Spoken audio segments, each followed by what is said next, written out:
What's up, everybody? It's David here with Money Buff, and today we're going to be talking about something that over 60% of Americans are already involved in and probably not even doing it the right way.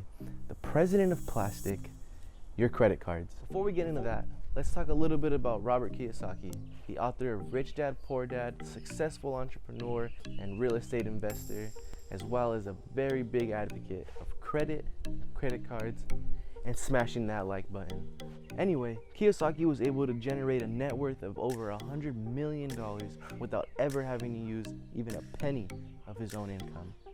How did he do it? With credit.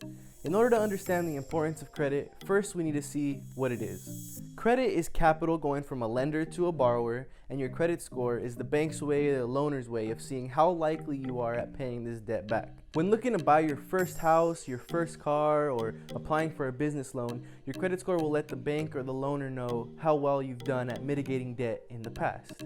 To explain this in more detail, we're going to look at a pie. No, not your grandma's famous peach cobbler. We're going to be looking at a credit score pie chart. Credit score takes into account 5 important aspects of your credit history. Number 1 takes about 35% of the pie, payment history. This is the most important aspect because it lets the lender know if they're going to get their money back on time or not. If you make a late payment, it'll affect your score negatively. If you continue to make payments on time, it'll affect your score positively. So you want to make sure you're making these payments anywhere from 4 to 7 days from the actual payment date. Number 2 is your debt owed. This accounts for 30% of the pie chart, and it asks the question of your debt to allowance ratio, which we'll talk about a little more later on in the video. So for now, number 3.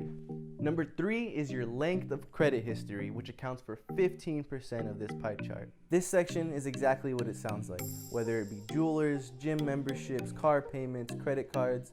This just takes into account how long you've had credit. The last 2 sections in the pie chart take up 10% each.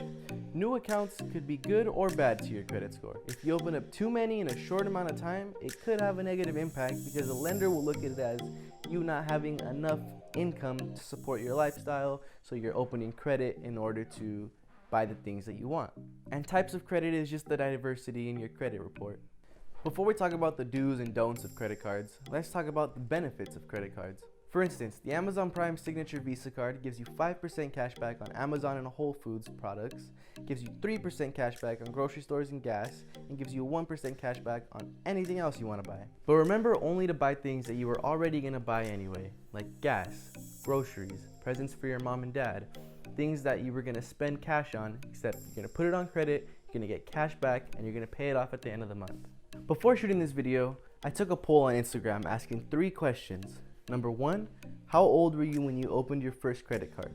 Number 2, do you even have a credit card? And number 3, do you owe money on this credit card? Out of 100 people, 25% of them did not have a credit card. But of those who did have a credit card, over 80% of them opened them when they were 18 through 21 years old, which is pretty good if you remember what I said about length of history. The last question was the most important. Over 60% of people who had credit cards still owed money on them. That being said, let's talk about why credit cards are important if you don't have one and how to use them if you do have them. It's a big moment when you get accepted for a credit card. It means that someone trusts you with their money and that they know you'll pay them back. So remember to only spend it on things that you're already going to buy, like utilities, gas, food, all the things that I mentioned earlier, and make sure to pay it off in full at the end of the month, every month. This keeps you out of debt and keeps away all the added interest expenses. Now, there is a myth going around that some of you might have heard, that I've even heard, that having a balance on your credit is good for your credit. That's not true. Using your credit and paying it off at the end of every month is good for your credit. And some of you that already have credit cards might say, well, I have 2 credit cards and I'm planning on paying one down, paying it off, and canceling it. Don't do that. Pay it off if you owe anything, but don't cancel it. Like we said, that helps with your length of credit history as well as your debt to allowance ratio. If you are paying down your credit cards, there's a general 60% rule that gives you a little bit of leeway with your debt in order to continue moving your credit score upwards. This 60% rule means keeping your ratio below 60%. Let's put it into perspective.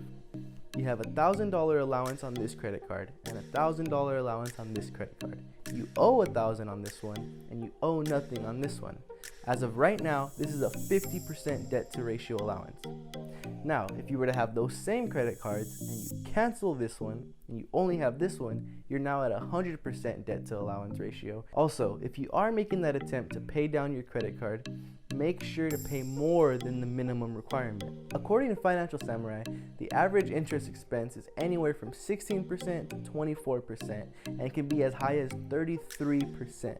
This means if your minimum payment is $100 and you're paying $100, every single month you're only seeing $67 of that going to the actual capital, and $33 is going to interest. Paying it off with the minimum payment will take much longer to pay it down and will continue to accrue interest over time. So let's recap.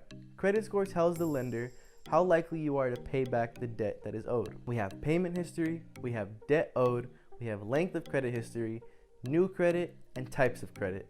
Once you get approved for your first credit card, only use it on things you're already gonna buy. Gas, groceries, utilities, bills, anything like that, and pay it off at the end of the month every month. If you already have credit and you owe money, pay more than the minimum and don't close your accounts. I hope this video helps you guys out in your new credit journeys. If you learned something, leave a like, leave a comment, subscribe. Thank you guys. Money Buff out.